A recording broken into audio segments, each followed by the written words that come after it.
Pues buenos días a todos. Vamos a dar comienzo a la reunión de la Comisión de Educación y Cultura convocada para hoy.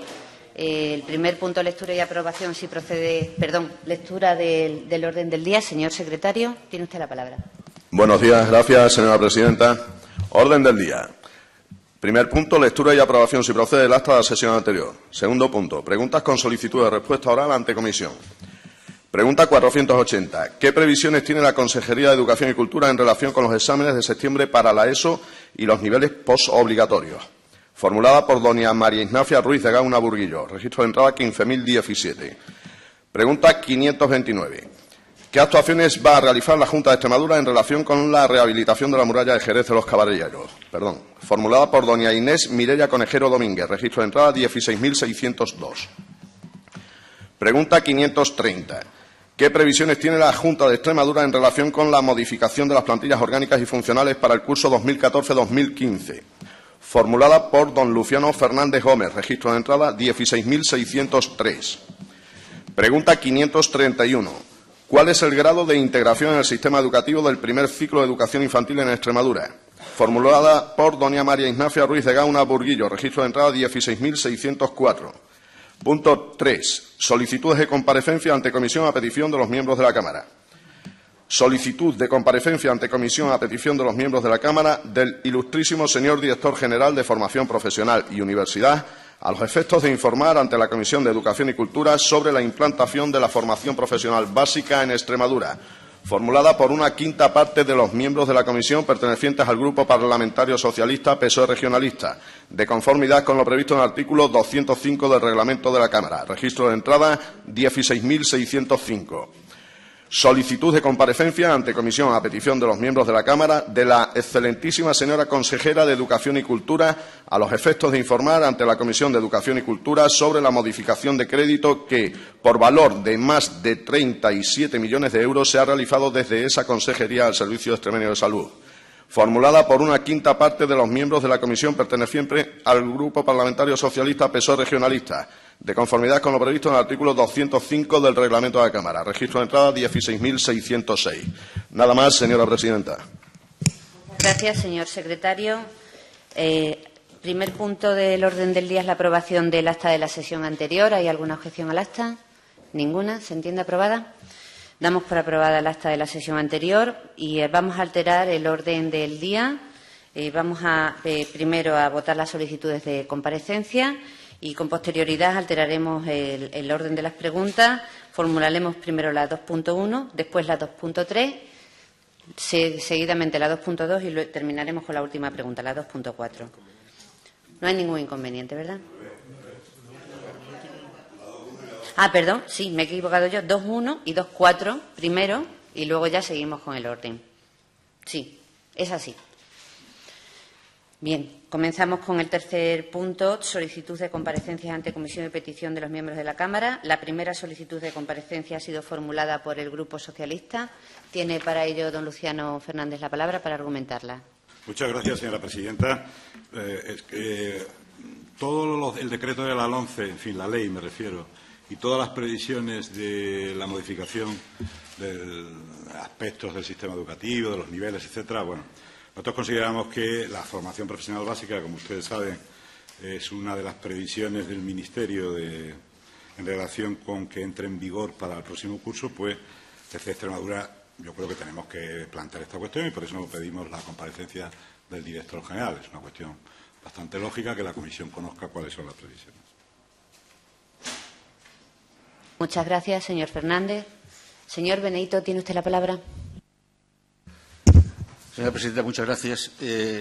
Nosotros creemos también que es un tema importante la implantación de la formación profesional básica, puesto que pasa de un curso evaluativo específico a dos, y eso pues puede crear una serie de inconvenientes y de problemas, con lo cual nos gustaría que el director general nos lo explicara, con lo cual estamos de acuerdo con la solicitud. Muchas gracias, señor Cascos. Estamos de acuerdo. Muchas gracias. Señora Valadez. Pues también estamos de acuerdo, porque ya sabemos que el Gobierno de Extremadura quiere, desde luego, contribuir en la formación básica a formar a nuestros jóvenes para que el mundo de la empleabilidad no les sea tan complicado como le ha sido hasta ahora. Estamos totalmente de acuerdo. Muy bien, queda aprobada, por tanto, la solicitud de comparecencia. Pasamos a la siguiente, también formulada por el Grupo Socialista, y vuelve a tener la palabra el señor Fernández. Muchas gracias, señora presidenta. Bueno, sus señorías conocen exactamente un expediente de modificación de crédito que se ha producido hace ya más de mes y pico y que afecta, a nuestro juicio, de un modo importante al presupuesto de la Consejería de Educación y Cultura.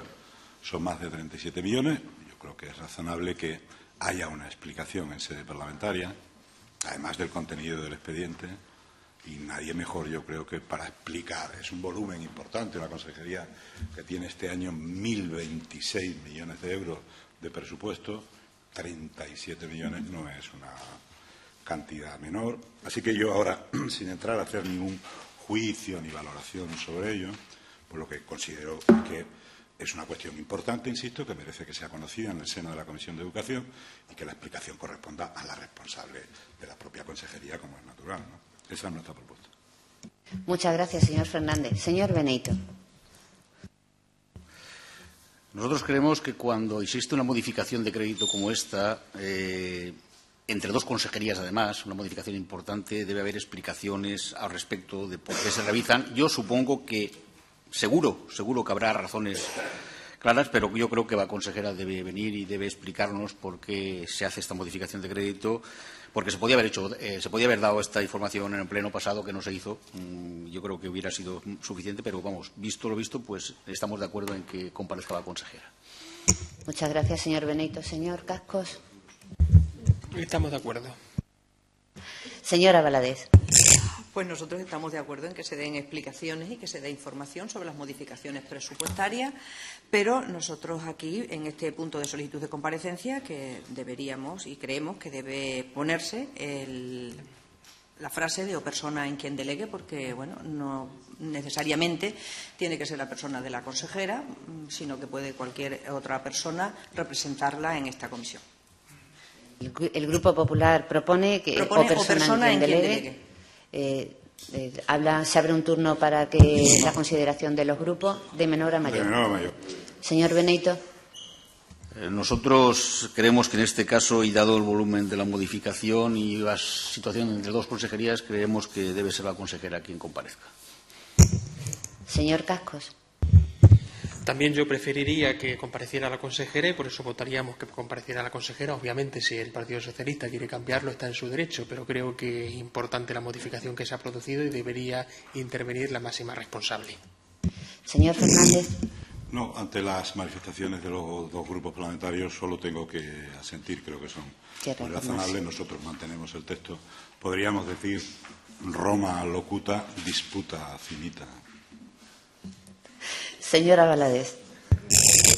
Bien, pues como nosotros consideramos que no solamente es la consejera, sino la consejera es la representante máxima, pero nos parece una falta de una desconfianza del equipo de la Consejería de Educación, porque no puede ser otra persona la que hable en nombre de la máxima responsable de la consejería. Entonces nosotros seguimos diciendo, manteniéndonos, que debe ser o persona en quien delegue. Bien, pues no estando de acuerdo, pasamos a votación a favor de la propuesta o en contra de la propuesta presentada por el Grupo Popular. ¿En contra de la propuesta presentada por el Grupo Popular? Son 7 votos.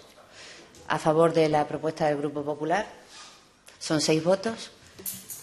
Por lo tanto, decae la propuesta del Grupo Popular y se queda la solicitud de comparecencia tal y como viene a la mesa.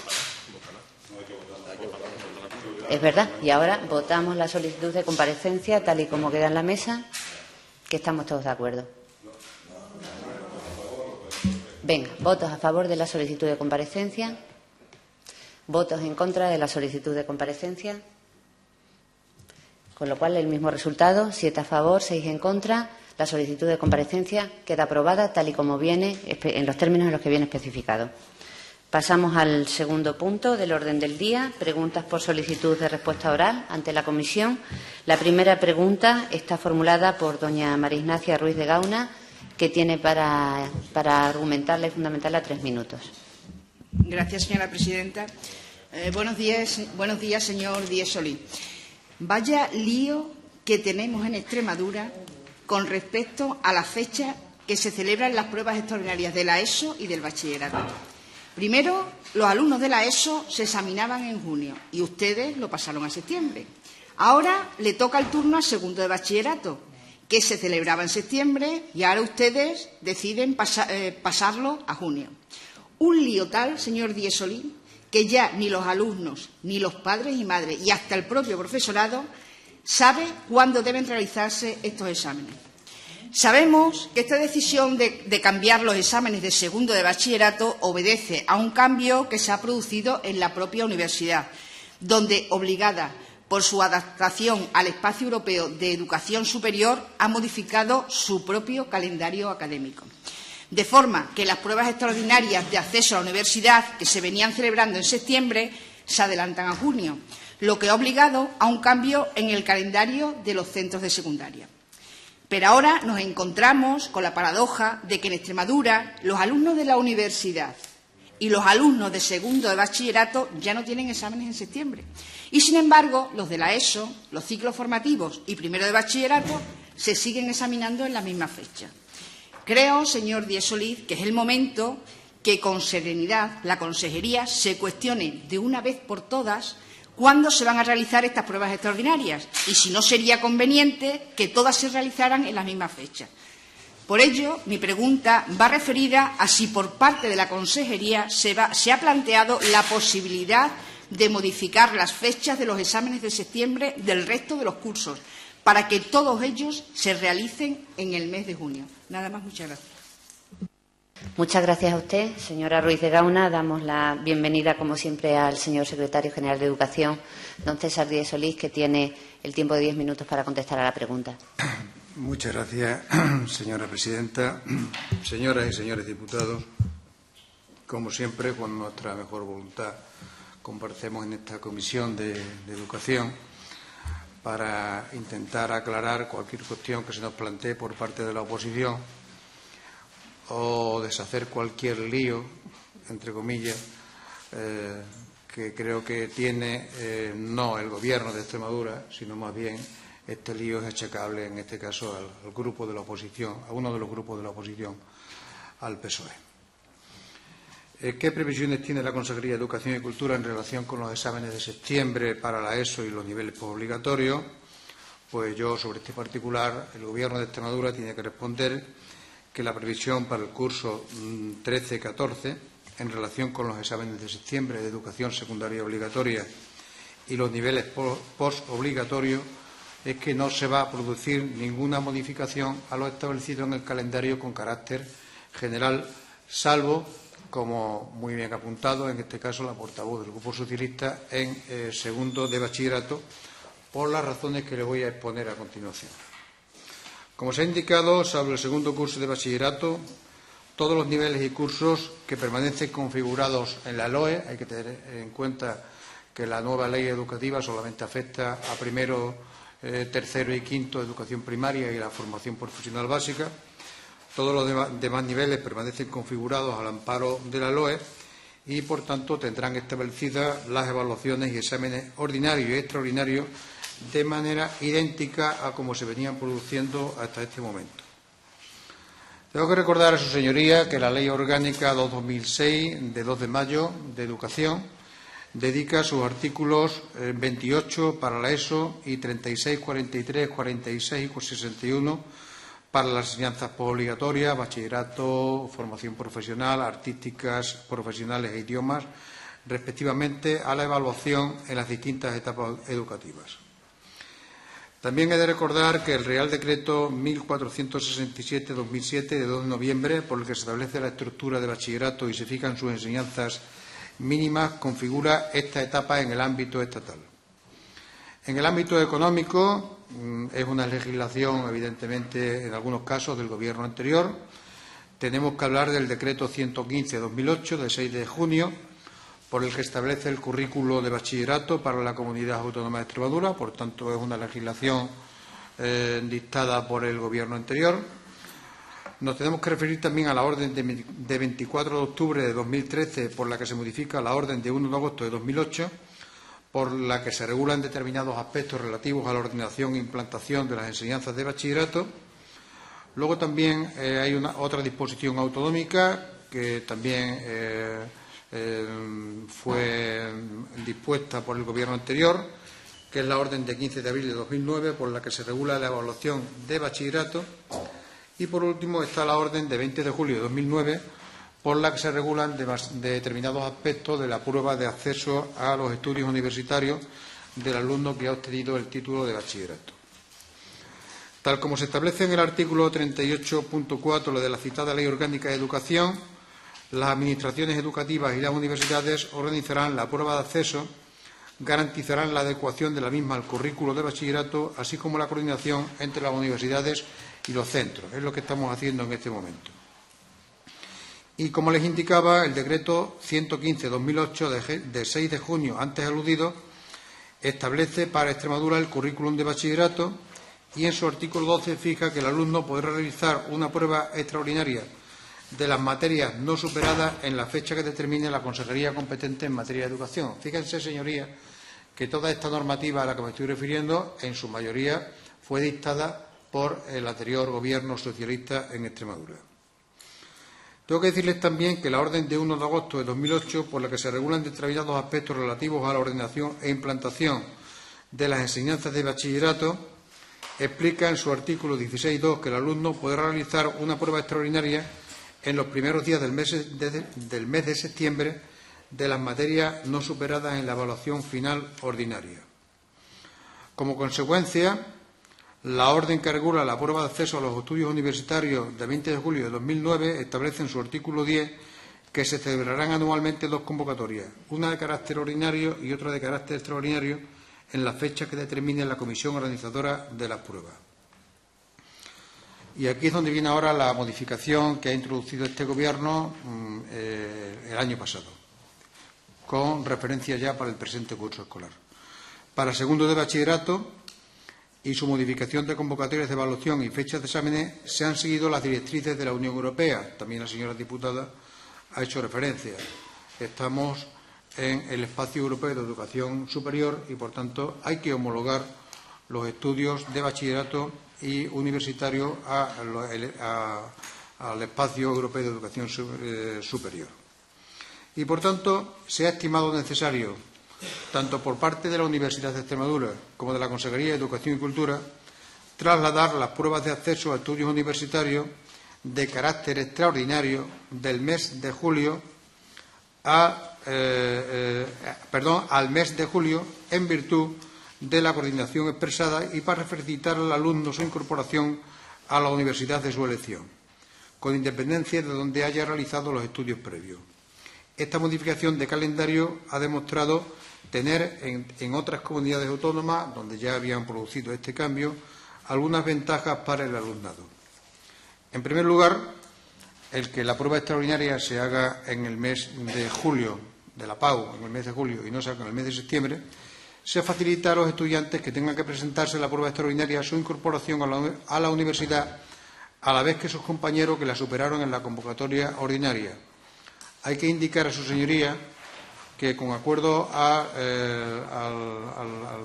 Espacio Europeo de Educación Superior, el curso universitario se ha adelantado y su comienzo es en la primera quincena del mes de septiembre.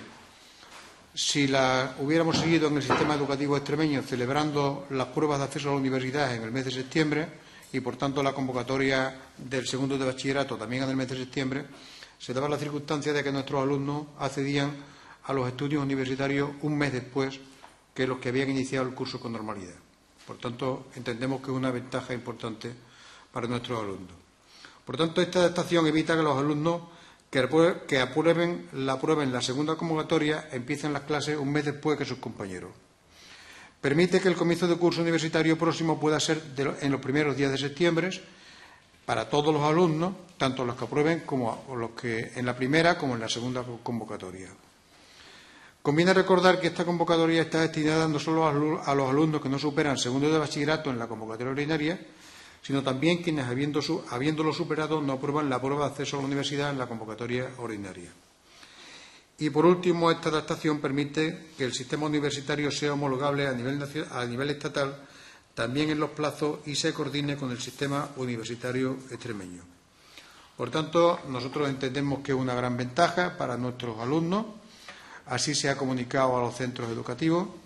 El día 15 de octubre creo que ya tuvieron comunicación todos los institutos de educación secundaria de Extremadura de que las pruebas extraordinarias de bachillerato serían en el mes de junio para poder celebrar la prueba de acceso a la universidad en el mes de julio.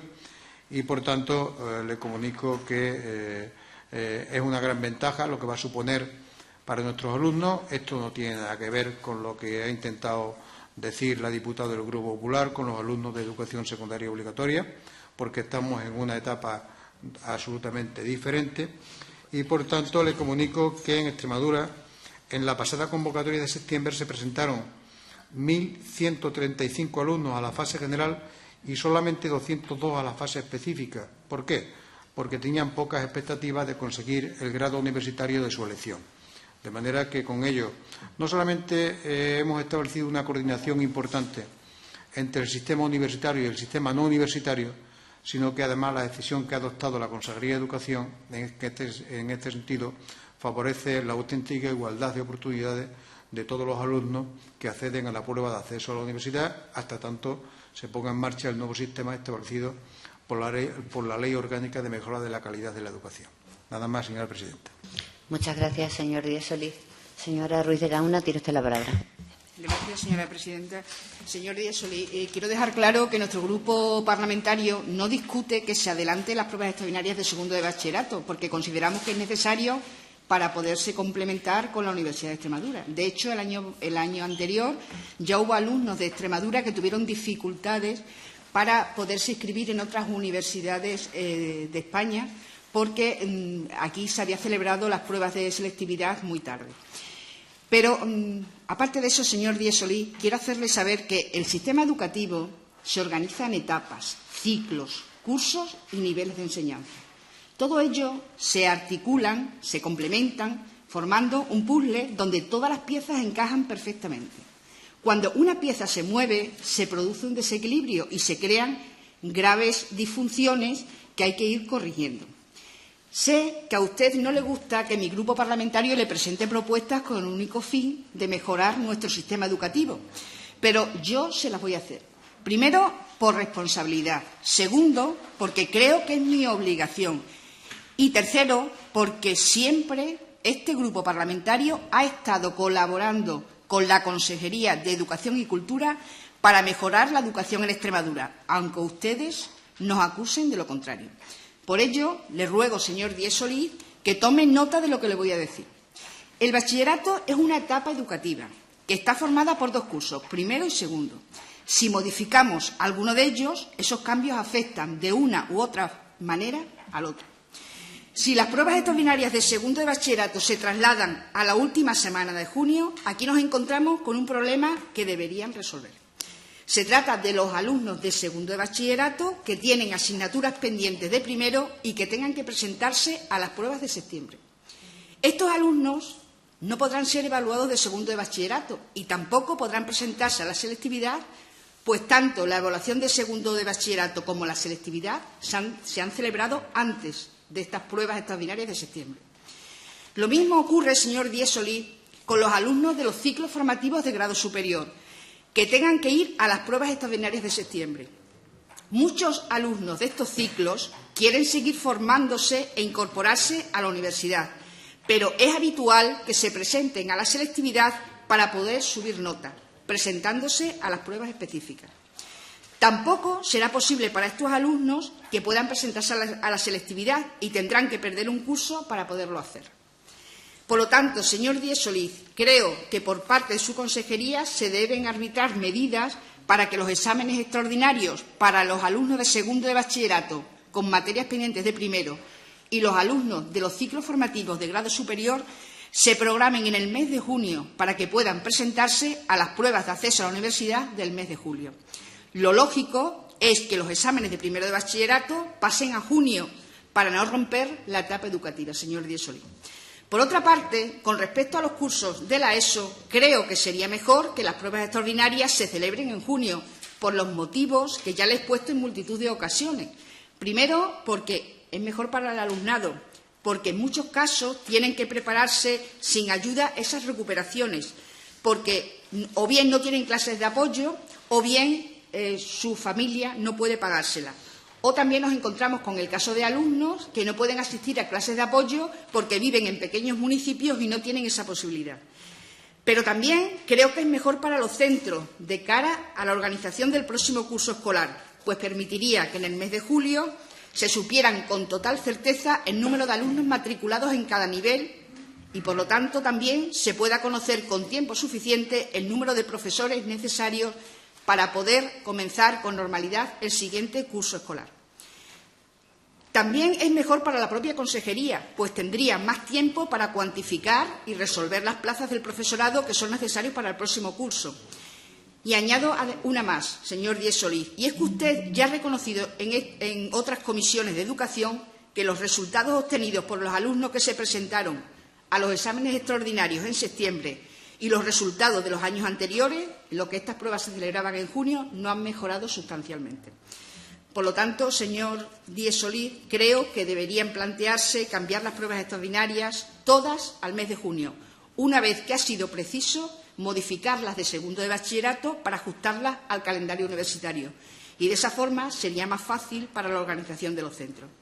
Pero, sobre todo, señor Díez Solís, le ruego que solucione los problemas que ya le he comentado anteriormente, referidos a los alumnos de segundo de bachillerato con asignaturas pendientes de primero, y que deban acudir a la convocatoria de septiembre y la de los ciclos formativos de grado superior, que también deban acudir a esa convocatoria. Nada más y muchas gracias.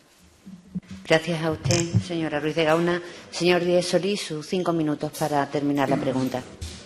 No sin antes, como todas estas cuestiones figuran en el diario de sesiones, me he referido a la señora Ruiz de Gauna como diputada del Grupo Popular, evidentemente diputada del Grupo Socialista, y goza de todos mis respetos en ese sentido. Nosotros, señora Ruiz de Gauna, evidentemente tomamos buena nota de lo que se nos anuncia y se nos dice y se nos propone por parte de los diferentes grupos de la oposición, como no podía ser de otra manera. Lo que caracteriza al Gobierno de Extremadura y a este secretario general en particular es esa postura de diálogo, de acuerdo, de consenso que alcanzamos con esa ley modélica que es la Ley de Educación de Extremadura, y no le quepa a usted la menor duda, señora Ruiz de Gauna, que vamos a tener muy en cuenta todas y cada una de las observaciones que usted han hecho. Evidentemente, el Servicio de Ordenación Académica, dependiente de la Secretaría General de Educación, ha habilitado todos los medios y los recursos necesarios, y así se ha comunicado a los centros educativos, para que no haya ningún tipo de disfunción respecto a las cuestiones que usted está planteando. Porque usted hablaba en primer lugar de un lío morrocotudo, no sé cuál es el lío. Luego el lío, según usted, era que los alumnos de segundo de bachillerato con asignaturas pendientes de primero no tendrían posibilidades de examinarse en las pruebas de acceso a la universidad. No le quepa a usted la menor duda de que por parte del sistema educativo y del Servicio de Ordenación Académica se arbitrarán las medidas correspondientes para intentar beneficiar a estos alumnos, porque estamos hablando, al fin y al cabo, de la igualdad de oportunidades de los alumnos. Y me alegra también que usted haya reconocido que la decisión que ha adoptado el Gobierno de Extremadura de adelantar los exámenes finales de segundo de bachillerato y las pruebas de acceso a la universidad al mes de julio haya sido un acierto del Gobierno de Extremadura, porque estamos hablando, evidentemente, de la igualdad de oportunidades, y además lo hemos hecho, como no puede ser de otra forma, con la Universidad de Extremadura. Por tanto, creo que nos debemos de felicitar todos sobre esta cuestión y, desde luego, nosotros queremos dar pasos firmes en este sentido. Así que no se preocupe, que los alumnos de segundo de bachillerato con asignaturas pendientes de primero tendrán también la correspondiente preocupación por parte del Gobierno de Extremadura. Respecto a los ciclos formativos de grado superior, sabe usted perfectamente cómo se estructura la evaluación en el segundo curso de los ciclos formativos de grado superior. En el primer curso hay una evaluación en junio, otra evaluación en septiembre. En el segundo curso hay una evaluación en el mes de marzo para que puedan hacer las prácticas en empresa, las FCT, en el último trimestre del curso escolar. Se arbitran también la mejor medida, la mejor solución para estos alumnos y, por tanto, por parte, lo comentaba esta mañana con el director general de Formación Profesional, se están estudiando todas las posibilidades para permitir también que estos alumnos de formación profesional de grado superior puedan acceder a las pruebas de acceso a la universidad en igualdad de condiciones. Como no ha sacado usted más asuntos, es decir, hemos tomado buena nota, evidentemente, de las observaciones que usted hace. Yo no sé si las alternativas que usted presenta son unas alternativas viables o no son unas alternativas viables, pero sí le digo que no vamos a cambiar en nuestra decisión que adoptamos en el año 2012 de cambiar los exámenes de educación secundaria obligatoria al mes de junio. Eso no era una medida pedagógica ni didáctica. Esa medida obedeció en su momento a una decisión meramente ideológica del Gobierno que entonces estaba gobernando en Extremadura. Y, por tanto, toda la comunidad educativa, o la mayor parte de la comunidad educativa, vio de buen grado la medida que adoptó el Gobierno de Extremadura de pasar los exámenes de educación secundaria obligatoria de junio a septiembre, porque no había ninguna razón de tipo pedagógico de que los alumnos hicieran un examen 5 días después de haber hecho la evaluación final. Eso no tenía ningún sentido. Y tenemos que apostar por el valor del estudio, el valor del refuerzo, porque la familia se implique también en la recuperación de las materias no superadas por parte de los alumnos. Y, como se ha dicho en más de una ocasión en esta Comisión de Educación, los resultados de los alumnos que se examinan en septiembre son mejores que los resultados de los alumnos que se examinan en junio. Y les he traído datos y hemos hecho un histórico de los datos cuando la evaluación se hacía en junio y se hacía en septiembre. Este es un asunto que ya está discutido, es una etapa educativa totalmente distinta, que no tiene nada que ver y, por tanto, nosotros vamos a mantener esa decisión porque entendemos que es una decisión que apuesta por la calidad del sistema educativo extremeño. Gracias, presidente. Muchísimas gracias, señor secretario general de Educación. La siguiente pregunta, 2.4, también está formulada por doña Ignacia Ruiz de Gauna, que tiene la palabra para su argumentación. Gracias, señora presidenta. Señor Díaz Solís, la educación infantil constituye una etapa educativa que tiene identidad propia y que atiende a niños y niñas desde el nacimiento hasta los 6 años de edad. Esta etapa se ordena en 2 ciclos. El primero comprende desde el nacimiento hasta los 3 años y el segundo ciclo desde los 3 a los 6 años. El primer ciclo de educación infantil, que antes dependía de la Consejería de Igualdad y Empleo, ahora ha pasado a depender de la Consejería de Educación y Cultura. Una modificación que es muy importante porque implica un cambio de modelo. Antes, la educación infantil de 0 a 3 años se consideraba una etapa asistencial y ahora goza de total reconocimiento como una etapa educativa. Este cambio, que fue propiciado por la LOE y, como no podría ser de otra forma, también se recoge en nuestra Ley de Educación de Extremadura, que en su disposición adicional 5ª determina que el primer ciclo de educación infantil pasará a depender de la Consejería competente en materia educativa. Señor Díaz Solís, el primer ciclo de educación infantil ya es una responsabilidad de la Consejería de Educación y Cultura. Y mi pregunta va encaminada a conocer cómo se está produciendo esa integración en nuestro sistema educativo extremeño, en cuanto a desarrollo de normativa, cumplimiento de los requisitos que deben reunir las instalaciones de los centros, titulaciones del personal que se hace cargo de esta etapa, el número necesario para desarrollarlo, etcétera. Nada más, muchas gracias.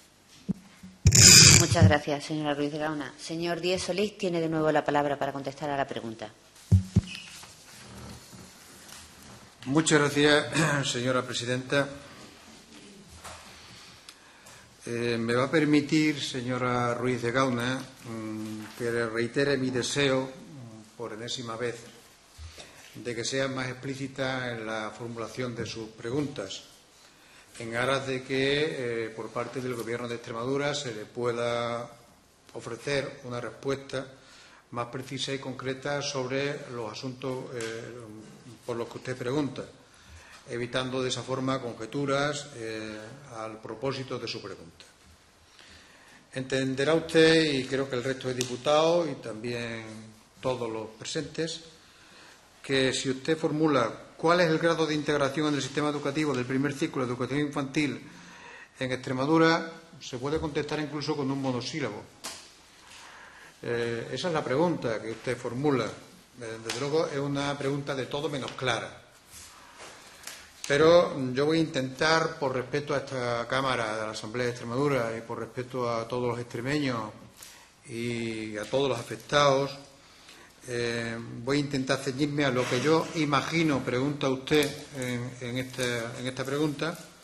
Le diré que la educación infantil se encuentra reconocida como etapa del sistema educativo en el artículo 3 de la Ley Orgánica 2/2006 de 3 de mayo de Educación, y a tal fin se regulan los principios generales en el artículo 12, sus objetivos en el artículo 13 y su ordenación y principios generales en el artículo 14. Y usted ha dicho una cosa que es fundamental. Era una etapa que antes se consideraba 0-3 años asistencial, que la LOE estableció que era una etapa educativa y que ustedes, hasta el año 2011, que es cuando gobernaron en Extremadura, también la consideraban una etapa asistencial, no educativa, porque no en vano la educación infantil 0-3 años no estaba en la Consejería de Educación. La competencia la tenía una consejería asistencial, que era la Consejería de Igualdad y Empleo. Por tanto, la denominación genérica que adquieren los centros públicos que imparten el primer ciclo de educación infantil aparece regulada en el artículo 111 de la LOE, que dice: los centros públicos que ofrecen educación infantil se denominarán escuelas infantiles. Ustedes saben también que la intención de este Gobierno es que haya también unidades de 0-3 años en los centros públicos de nuestra comunidad autónoma. Ya no se llamarían entonces específicamente escuelas infantiles, sino centros de educación infantil y primaria.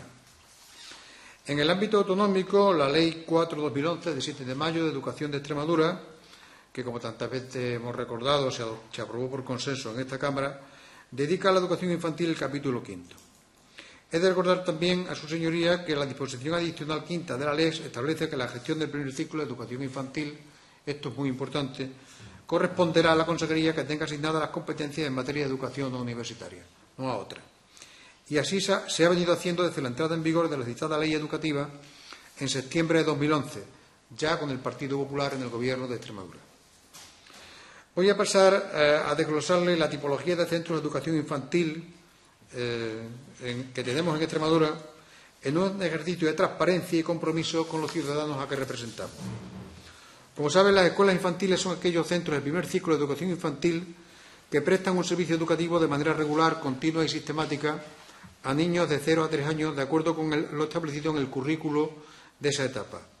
En Extremadura existen escuelas infantiles propias de la Junta de Extremadura, gestión directa de la Junta; escuelas infantiles de titularidad del Gobierno de Extremadura, cuya gestión se ha cedido a determinados ayuntamientos, gestión cedida; y escuelas infantiles de titularidad municipal financiadas con subvenciones que el Gobierno otorga a los ayuntamientos extremeños. En cuanto a los centros de educación infantil de titularidad de la Junta de Extremadura y gestión directa, son centros propios de la Consejería de Educación y Cultura, cuya gestión se realiza por la propia Consejería. Son 40 centros los de gestión directa del Gobierno de Extremadura, 25 en la provincia de Badajoz, 15 en la provincia de Cáceres. En estos centros, además de los 40 directores o directoras, trabajan 337 técnicos de educación infantil realizando tareas educativas, 75 cocineros, 45 ayudantes de cocina, 183 camareros limpiadores y 44 ordenanzas. Estamos hablando, por tanto, de más de 720 trabajadores en las escuelas infantiles de titularidad y gestión del Gobierno de Extremadura.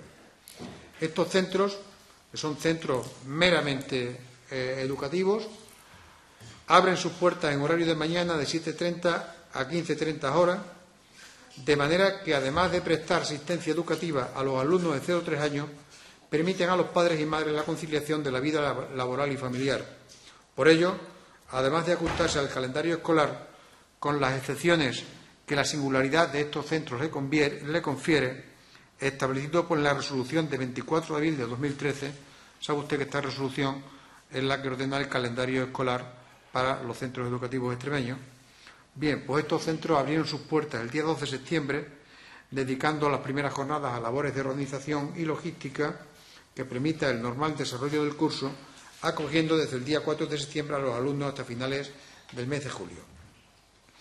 Luego hay otros centros de educación infantil de titularidad de la Junta de Extremadura y gestión municipal, para los que la Junta de Extremadura establece un convenio con ellos y dedica casi 1 millón de euros para el funcionamiento de las escuelas infantiles.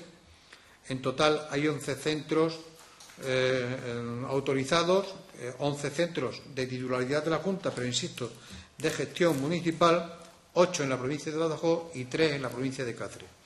Y luego, como ya les decía, hay centros de educación infantil de titularidad y gestión municipal que son cofinanciados con presupuestos de la comunidad autónoma a través de la orden de gastos de funcionamiento que anualmente se publica.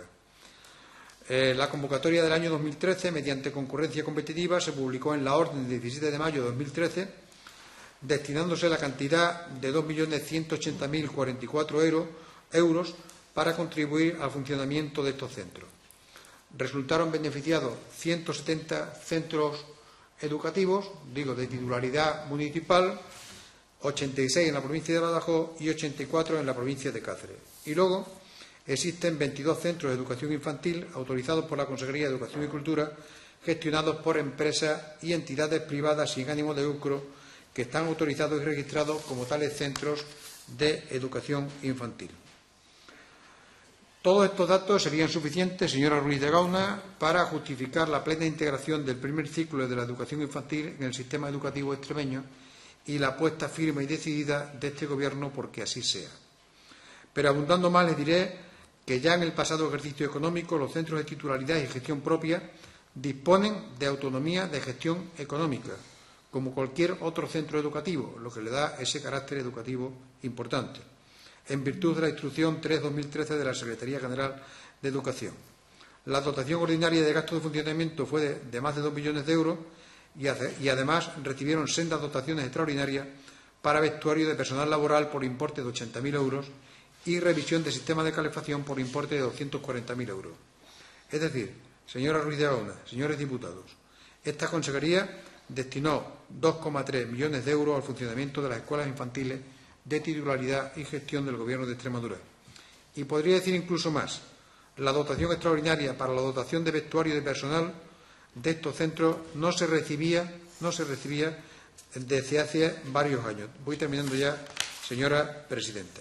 Por tanto, insisto, desde el punto de vista de la ordenación académica, del funcionamiento de los centros, de los requisitos mínimos de los centros, la dimensión educativa de la educación infantil está totalmente consolidada en nuestra comunidad autónoma y, por tanto, le digo que a lo mejor queda algún camino por recorrer, pero puedo asegurarle que hemos hecho un esfuerzo muy importante para que los centros de educación infantil del primer ciclo alcancen el máximo grado de integración en nuestro sistema educativo, como contraste a la dejación y falta de sensibilidad de los anteriores gobiernos socialistas. Con toda la información aportada, señora Ruiz de Gauna, esta consejería entiende que la integración del primer ciclo de la educación infantil en el sistema educativo es total. Muchas gracias, señora presidenta. A usted, señora Ruiz de Gauna, su tiempo de réplica. Gracias, señora presidenta. Señor Díez Solís, usted estará de acuerdo conmigo en la importancia del primer ciclo de educación infantil, ya que en él podemos encontrar dos vertientes. Por una parte, tenemos la vertiente asistencial, que no se la podemos negar, porque favorece la conciliación laboral y familiar, y, por otra parte, favorece la incorporación de la mujer al mercado del trabajo. Y también tiene esa vertiente educativa que es tan importante, que permite la detección temprana de las necesidades de aprendizaje, lo que favorecerá que se tomen medidas para conseguir el éxito educativo del alumnado. Es una etapa no obligatoria, pero su incorporación al sistema educativo permite concebir la educación desde un punto de vista integral, educación que se prolonga a lo largo de la vida. Sin embargo, quiero hacerle llegar lo que piensan los profesionales que atienden a los niños de este ciclo desde que estos centros pasaron a depender de la Consejería de Educación y Cultura. Cuando dependían de la Consejería de Igualdad y Empleo, su labor era gratamente reconocida. Al pasar a la Consejería de Educación y Cultura, se han aumentado las ratios, se ha intentado disminuir el personal de plantilla y se les exige entregar y elaborar una inmensa cantidad de documentación, programación general anual, documento de organización del centro, introducción de los datos en el portal educativo Rayuela, sin haber apenas recibido formación al respecto. Una documentación que exige un esfuerzo añadido a estos profesionales y que la tienen que realizar fuera de su horario de trabajo, pues el personal que trabaja en las escuelas infantiles no dispone de horas libres para poder realizar estas tareas. Sin embargo, ellos sienten que no es reconocida su labor docente como corresponde a un centro educativo y como muestra de ello le diré que el día 31 de enero, Día del Docente, estos profesionales recibieron en su correo esto: Feliz Día del Docente. Los profesionales de las escuelas infantiles del primer ciclo. Pero para después comunicarles que no podían celebrarlo por considerarse que eran personal laboral. Señor Díez Solís, ¿no son laborales los conserjes que trabajan en los centros educativos de primaria y secundaria? ¿No son laborales el personal de limpieza de los centros de primaria y secundaria? ¿No son laborales el personal de administración de los centros de secundaria? Todos ellos celebraron el Día del Docente porque trabajan en un centro educativo, bien de secundaria o bien de infantil y primaria. ¿Por qué ellos no? ¿No son un centro educativo? ¿Son o no son, señor Díez Solís? Es que ya no sabemos qué son los centros del primer ciclo de educación infantil, cuando ya además estos centros cuentan con un registro como de centros docentes. Estos profesionales se han sentido totalmente discriminados, máxime cuando en la resolución que fija el calendario escolar especifica claramente que es de aplicación en todos los centros docentes de nivel no universitario, incluidas las escuelas infantiles. Eso pone en el calendario escolar. La sensación que tienen es que la Consejería lo único que ha hecho es exigir y cambiar simplemente la placa de la puerta, poniendo ahora Consejería de Educación y Cultura. Creo, señor Díez Solís, que deberían reconsiderar estos hechos que le he expuesto, porque algo chirría en la integración del primer ciclo de educación infantil en nuestro sistema educativo. En otro orden de cosas, quisiera que me informara sobre las previsiones que tiene su consejería referente a la puesta en funcionamiento de nuevos centros o de nuevas aulas de este ciclo en los centros de educación infantil y primaria. Porque usted sabe que de los 231 centros de educación infantil, 191 los están gestionando los ayuntamientos, bien porque se los ha cedido la Junta o bien porque son propios del ayuntamiento. Entonces, señor Díez Solís, nos vamos a encontrar con un grave problema en Extremadura si la reforma de la Administración local se lleva a cabo como el Partido Popular pretende imponer a España. Porque entonces esa gestión ya dejarán de hacerla los ayuntamientos. Nos encontraremos que habrá muchos centros de educación infantil que ya no podrán ser gestionados por los propios ayuntamientos. De hecho, ustedes tienen más de 2 millones de euros procedentes de un convenio que tenían que haber ejecutado en el año 2013 para construir 15 unidades en 12 centros de educación infantil y primaria. Aulas que después habrá que regular, porque no sé qué idea tendrá la Consejería, pero estas aulas del primer ciclo que van a ir a los centros de educación infantil y primaria van a ser gratuitas, porque si esto fuera así, también deberían ser los centros de educación infantil de este ciclo que ahora están en funcionamiento, donde los padres y madres pagan una cantidad dependiendo de la renta. Sabemos que el Plan Educa 3 ha finalizado y que el Ministerio ya no aportará fondos para la construcción de nuevos centros y de nuevas aulas. Por lo tanto, ahora deberá ser la Consejería la que destine fondos para ellos, si de verdad quiere darle a este ciclo la importancia que debe tener. Por ello, y para terminar, le pregunto, ¿cuál va a ser el grado de compromiso de la Consejería para extender el primer ciclo de educación infantil en Extremadura? Nada más, muchas gracias. Muchas gracias, señora Ruiz de Gauna. En su tiempo de dúplica, señor Díez Solís.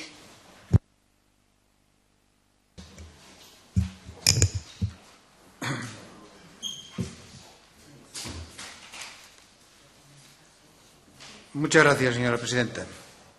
Bueno, tengo que empezar diciendo que coincido plenamente con la diputada del Grupo Socialista en la importancia que tiene la educación infantil 0 u 3 años, que es el primer ciclo de educación infantil, en su vertiente, y creo que ha respondido perfectamente a la inquietud que ella tenía cuando hablaba de su vertiente asistencial y su vertiente educativa.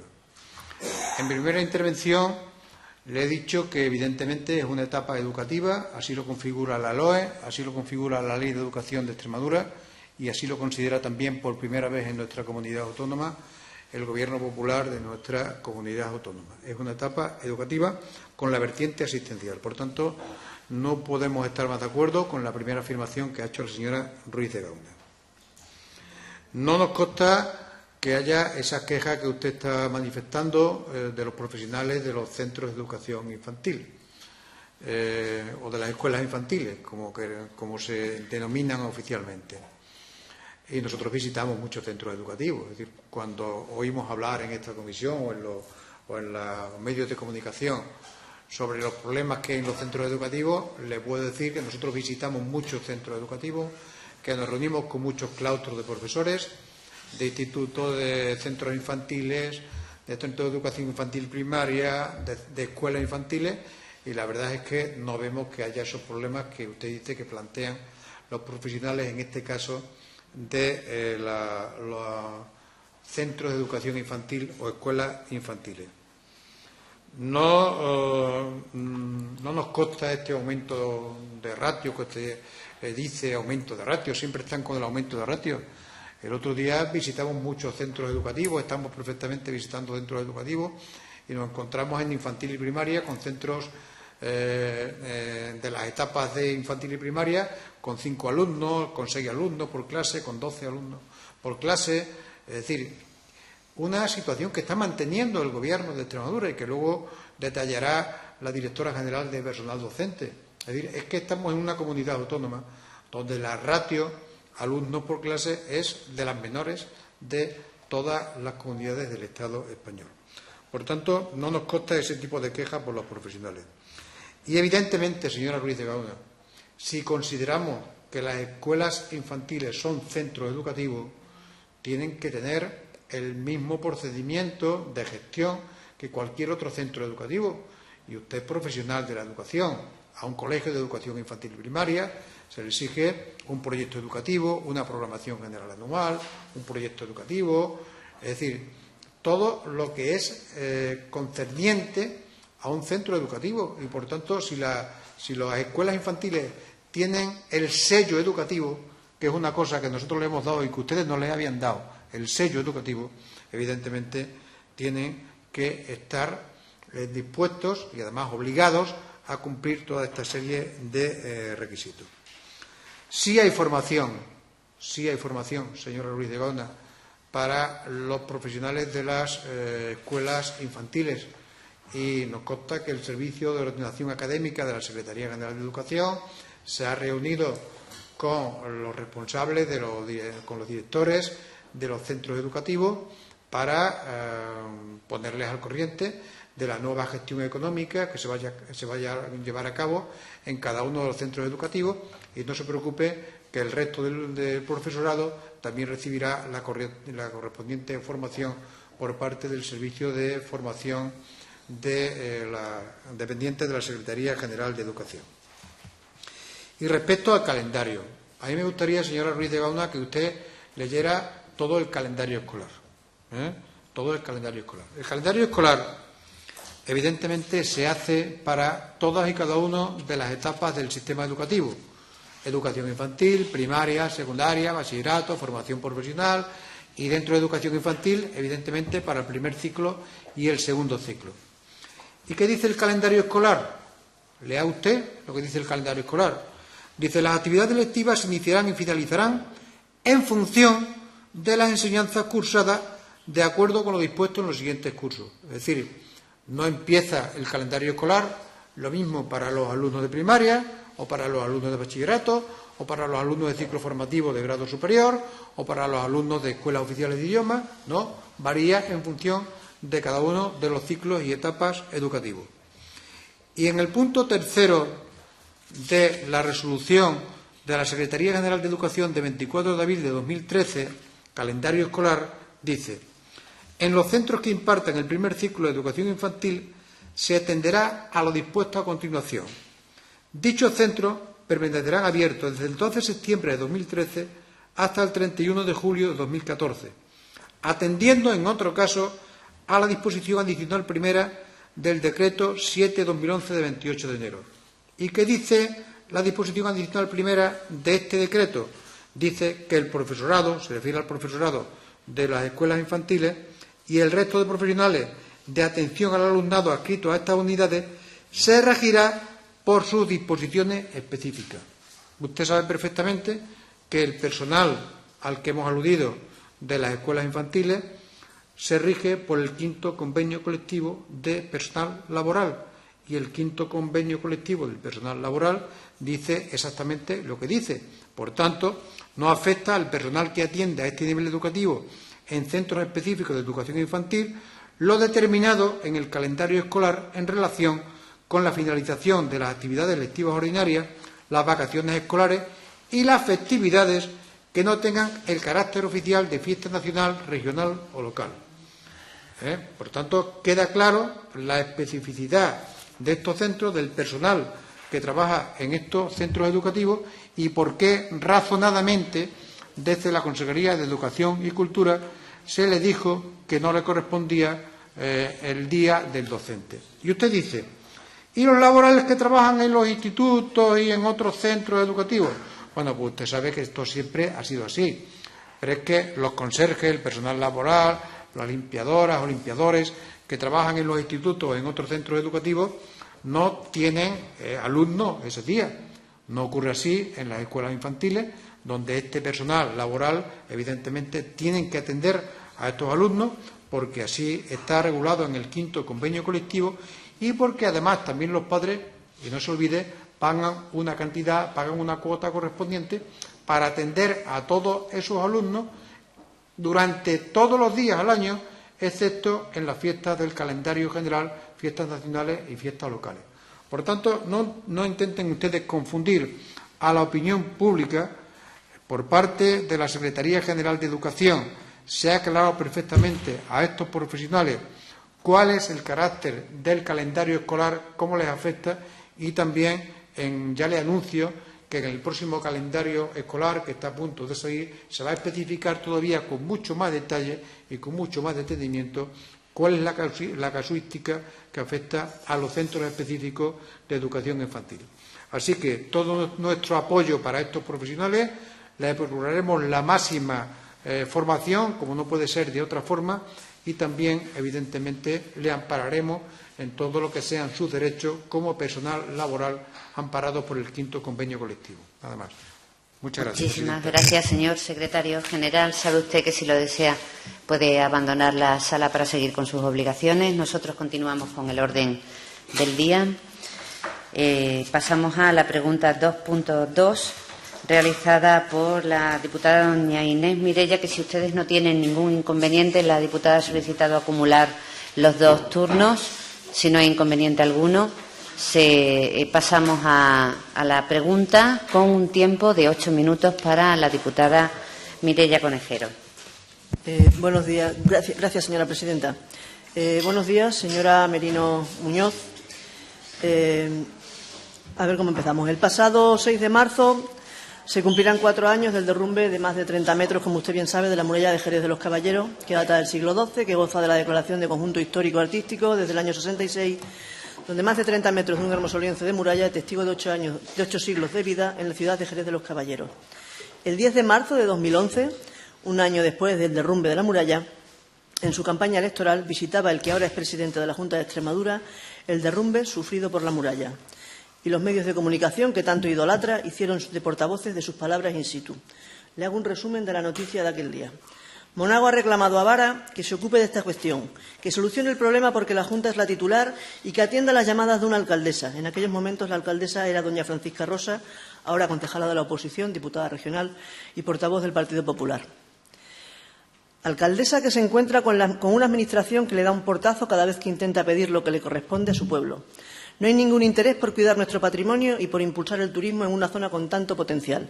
Por parte del Gobierno del PSOE es todo dejadez, apuntaba Monago al respecto. Monago ha dicho que no tiene justificación alguna que el presidente de la Junta, Guillermo Fernández Vara, que se comprometió a reconstruirla cuanto antes y lo asumió ante los vecinos afectados y los miembros de la corporación municipal, ahora no quiere asumir la responsabilidad cuando, sin lugar a dudas, y así lo recogen los informes de Diputación, es de su titularidad. Mes y medio después, este sale elegido presidente de la Junta de Extremadura. Han pasado 3 años desde que se le llenaba la boca de exigir gestiones y él es quien debe asumir aquellas responsabilidades que le exigía a Guillermo Fernández Vara, porque por gestos como este fue elegido. Señora Merino, situémonos en el tiempo, en el proyecto, en lo ejecutado y, sobre todo, en la situación actual. A día de hoy, 4 años después. La primera fase del proyecto consistía en la limpieza, desescombro y estabilización del terreno. La segunda en la cimentación con micropilotes de la muralla. En la tercera se levantaría un muro de contención. En la cuarta se procederá al relleno de la estructura con los drenajes precisos para evitar futuros nuevos daños por las lluvias. Y durante la quinta fase se levantará de nuevo la muralla para dejarle prácticamente como estaba. Señora Merino, una vez concluidas las obras de restauración en su tramo meridional, en la calle Montedorado y el Parque de Santa Lucía, la llama por teléfono y la remite 3 circulares doña Margarita Pérez Egea, alcaldesa de Jerez de los Caballeros actualmente. Una en noviembre, otra en diciembre y otra el 31 de enero. Solicitando de sus técnicos una urgente visita a las obras, puesto que se están apreciando nuevas grietas en la zona de la primera actuación de la pasada legislatura. En la última, le viene a decir y reiterar que con la mayor urgencia posible, puesto que la intervención de sus técnicos debe ser allí, a fin de valorar esta situación, así como el estado en que se encuentra el resto de la muralla y, si existe, por favor, que les informen de algún riesgo de peligro que ellos consideran que sí existen. Usted responde a esta el 10 de febrero de 2014. Contestándola que sus técnicos están en contacto continuo con los técnicos municipales y que habían hecho una visita hacía escasos días, que sí es cierto, en la que concluía que, básicamente, se debían centrar en un control por parte de los técnicos del ayuntamiento de las zonas agrietadas, básicamente. En este informe de su oficina técnica que envían al ayuntamiento, aparte de los antecedentes y las consideraciones que existen unas conclusiones algo alarmantes, en las que vienen a decir: a la vista de lo mencionado con anterioridad, consideramos pertinente que se realice por parte de los técnicos del Ayuntamiento un control periódico de las grietas o fisuras aparentes en estos tramos de la muralla para evitar los posibles perjuicios y daños a los viandantes por desprendimientos o cualquier otro problema, básicamente. Con este aviso cierran el informe de su visita don Arturo Molina Dorado y don José Galván Blanco, jefe de sección de protección y restauración de bienes inmuebles y jefe de servicio de obra y proyectos de patrimonio artístico, respectivamente, del Gobierno de Extremadura. Es lógica la preocupación del Gobierno de ese ayuntamiento, del equipo de Gobierno, y a entender este grupo parlamentario debería también ser lo suya, señora Merino. Y es lógico que este equipo de Gobierno solicite al técnico municipal un informe al respecto de las grietas y este lo haga. En este amplio informe, que me imagino que usted habrá repasado y releído igual que nosotros, se te ponen los pelos como escarpia. El técnico municipal nos informa que desde el 23 del 12 del 2010, hace 4 años, se han seguido todas y cada una de las múltiples grietas. Es variopinto. Que se han colocado testigos de mortero de cemento, que se han colocado testigos de yeso y que se han estado controlando continuamente. Le dan fechas de las distintas inspecciones, donde concluyen y los informes pertinentes que se pueden apreciar al continuo daño que se está sufriendo en la muralla y el extraordinario aumento de estas día tras día. También el aflojado o descalce de la gran mayoría de los puntales de algunas viviendas afectadas, sobre todo una que corre peligro en la número 19 de la calle Nueva. En el informe municipal indican también que estos daños no son directamente relacionados con el derrumbe de la muralla, señora Merino, sino con la naturaleza constructiva de la solución que se le ha dado a la cubierta y con la prolongada fase de no mantenimiento que está sufriendo esta muralla, al igual que otras muchas en Extremadura, aunque usted lo niegue, como la de Plasencia o la de Trujillo, que hemos arreglado 10 metros del lienzo de la muralla, pero no nos estamos dando cuenta del posible derrumbe que hay en varios lienzos de la misma. Concluye el informe municipal que esta oficina técnica no cuenta con los medios necesarios para observar dicha evolución y, por tanto, no puede realizar el control de las grietas que técnicamente son más importantes por su gran envergadura, debido sobre todo a la inaccesibilidad.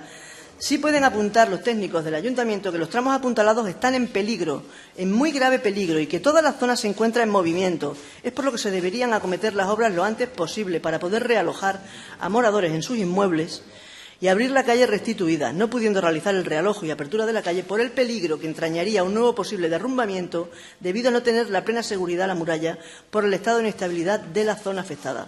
Como podrán observar sus señorías, no es peccata minuta la situación de la muralla de Jerez de los Caballeros. Es por lo que necesitamos respuestas y respuestas urgentes, señora Merino. Dos últimas cosas que no podemos pasar. En la primavera del 2013, cuando empezaron las últimas obras que se han realizado, aparecieron restos bastante impresionantes de una muralla medieval que obligaron a parar la obra y a modificar todo el proyecto arquitectónico. Eso es así, ¿no? Entonces, lo suyo habría sido que estos restos medievales se estudiaran, se excavaran y se documentaran bien, incluso que se hubieran integrado en algún modo para hacerlos visibles a los ciudadanos y al turismo. ¿Qué pasó con estos restos? Se lo voy a decir yo. Los restos han quedado enterrados detrás del paredón de hormigón. Otra de las preguntas que le queremos hacer es, el segundo punto es importante, que es cómo va a acometer la restauración del resto de la muralla, lo que queda, porque los problemas estructurales, como le he contado, son múltiples y perjudiciales, el edificio sigue existiendo y son muy difíciles de solucionar. ¿Va a hacer algo serio o se va a poner otro parche como el que se está haciendo hasta ahora para que sigan abriéndose brechas, que hay que ir a verlo? Yo he estado allí, lo he estado viendo y hemos estado viendo fotos e informes. Y otro de los temas que le queremos preguntar con respecto al anterior, que es el primero, ¿se ha previsto en estos nuevos proyectos que se van a hacer si pueden aparecer más restos arqueológicos, que seguramente aparecerán, y si se ha destinado una partida presupuestaria para poder excavarlos, estudiarlos y, en su caso, integrarlos? Queda por realizar nada más, entre comillas nada más, el refuerzo y consolidación de los laterales apuntalados en las obras de emergencia, la eliminación del apuntalamiento provisional, así como la terminación de la restauración del lienzo de la muralla derrumbada. Si buscan las hemerotecas, señora Merino, hay para hacer un archivo desde que el Gobierno de Monago desembarca en la Junta de Extremadura con el tema de la muralla de Jerez. Señora Merino, usted ha insistido en reiteradas ocasiones que su departamento se interesó por la muralla de Jerez desde el minuto 1. Es por lo que creemos minutos suficientes y responsabilidades más que probadas para que se nos diga qué actuaciones inmediatas va a realizar la Junta de Extremadura en relación con la rehabilitación de la muralla de Jerez de los Caballeros y sus problemas. Les recuerdo las palabras del ahora presidente de la Junta de Extremadura en su campaña electoral a pie de muralla. No tiene justificación alguna que el presidente de la Junta, Guillermo Fernández Vara, se comprometió a reconstruirla cuanto antes y lo asumió ante los vecinos afectados y los miembros de la Corporación Municipal. Y ahora no quería asumir la responsabilidad cuando, sin lugar a dudas, y así lo recogen los informes de la Diputación, es de su titularidad. ¿Qué está haciendo ahora el señor presidente de la Junta de Extremadura? Señora Merino. Nada más. Muchas gracias, señora presidenta. Gracias a usted. Señora directora general de Patrimonio, bienvenida a nuestra comisión. Tiene usted 10 minutos para contestar a la pregunta. Muchas gracias, señora presidenta. Buenos días, señoras y señores diputados. Nuevamente comparezco ante esta comisión para responder, en este caso, a la pregunta que plantea doña Inés Mireia Conejera en torno a las actuaciones que tenemos previstas para la rehabilitación de la muralla de Jerez de los Caballeros. Desde luego, sin ánimo de ser descortés, nada más lejos de mi intención, quisiera poner de manifiesto ante esta comisión que esta pregunta se formula tarde, muy tarde, diría yo, puesto que, y además le agradezco muy sinceramente ese recordatorio que ha hecho sobre la preocupación del Partido Popular por la muralla de Jerez, que efectivamente ha sido así desde el minuto 1. Pero quiero recordarle que llevamos interviniendo en la muralla de Jerez de los Caballeros desde hace 2 años y medio. Por ello, con esta interrogante se me ofrece la oportunidad de desgranar las actuaciones que estamos realizando en la misma, las cuales han centrado y centran muchos de nuestros esfuerzos. Desde hace 2 años y medio partíamos de una situación totalmente bloqueada, una situación que era necesario revertir, primero para atender a los vecinos afectados por el derrumbe y también, como no, por el valor patrimonial del bien afectado, pues como ustedes saben, Jerez de los Caballeros articula, junto con otras poblaciones, un amplio paisaje cultural en el que imperan terrenos adhesados y que su mérito es no solo ser parte de un conjunto histórico singular, la muralla me refiero, declarado BIC en 1966, sino también ser un hito visual que articula un paisaje altamente humanizado. No voy a entrar en detalle en las circunstancias, en estos condicionantes territoriales e históricos de Jerez de los Caballeros, ustedes las conocen perfectamente, pero sí es verdad que estos condicionamientos históricos hicieron de Jerez de los Caballeros una ciudad grande y amurallada, y con todas las ventajas e inconvenientes que tiene esta circunstancia. Hablamos de una cerca cuyo origen se remonta a la llegada de los templarios, una cerca de unos 975 metros, con varias puertas principales y varios portillos. En su interior, dos núcleos urbanos primigenios, al expandirse, originaron un tercero de confluencia y todos dieron lugar a un abigarrado casco urbano en forma de almendra. A estos núcleos se añadieron nuevas áreas urbanas extramuros, las cuales crecieron pegadas a la muralla y sus puertas, de manera que el recinto amurallado terminó integrando estas viviendas. Ya a principios del siglo XX, el arqueólogo don José Ramón Mérida, en su catálogo monumental de la provincia de Badajoz, señalaba que las murallas de Jerez se conservan bien que ocultas entre grandes trozos, entre las construcciones posteriores o interrumpidas en varias de estas en otros o destruidas en algunos. Por todo lo anterior, ustedes entenderán que Jerez de los Caballeros y el problema de la muralla no podía dejar de ser un párrafo señalado en la hoja de ruta de nuestra gestión dentro del Plan de Murallas de Extremadura. Y la recuperación de los 26 metros de muralla caídos el 6 de marzo de 2010 eran para nosotros sin duda una prioridad.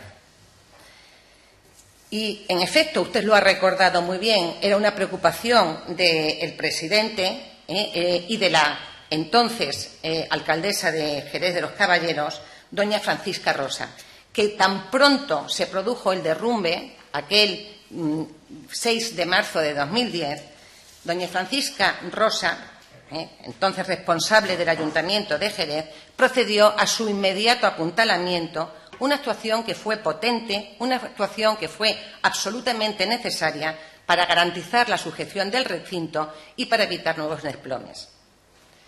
Pues bien, frente a esta actuación inmediata del entonces Ayuntamiento de Jerez, quiero recordar que la entonces Consejería de Cultura y Turismo tarda un año, casi un año, en contratar el proyecto de restauración de la muralla. Proyecto que jamás llegó a conocer el anterior equipo del Ayuntamiento de Jerez de los Caballeros. Y, efectivamente, tras nuestra incorporación a finales de julio de 2011, entendimos que era total y absolutamente necesario revertir esta situación e iniciamos una ronda de conversaciones con todas las instituciones que estaban en ese momento implicadas en la recuperación de la muralla.